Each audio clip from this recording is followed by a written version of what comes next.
L'année du programme, c'est 2000. Les villes visitées, c'est Washington, Boston, Freeport, Illinois, San Francisco et New York.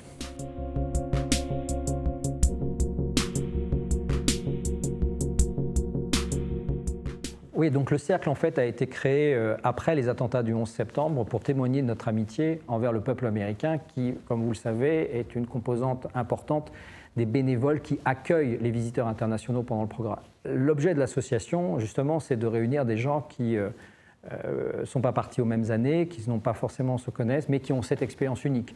Et cette expérience unique, elle se manifeste par les 3 questions magiques. Quand êtes-vous parti? Quel était le thème de votre programme? Et quelles sont les villes visitées?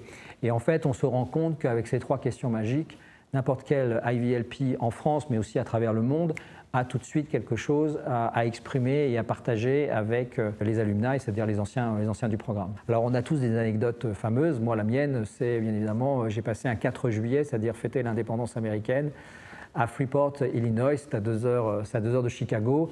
Et bien évidemment, on a mangé le corn on the cob avec nos amis américains. Si on devait reprendre une distinction peut-être entre le modèle français et le modèle américain, c'est qu'aux États-Unis, la première question qu'on va vous poser, c'est pas quelles sont vos études. La question, c'est quels sont vos projets. Et la deuxième, c'est comment je peux vous aider.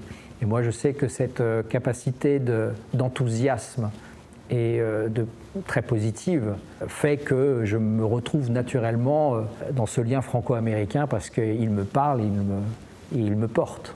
Et je pense que ça a été le cas de nombreux de ceux, des pères fondateurs comme des révolutionnaires français qui à un moment se sont dit, voilà, comment on peut sortir des déterminismes et aller de l'avant.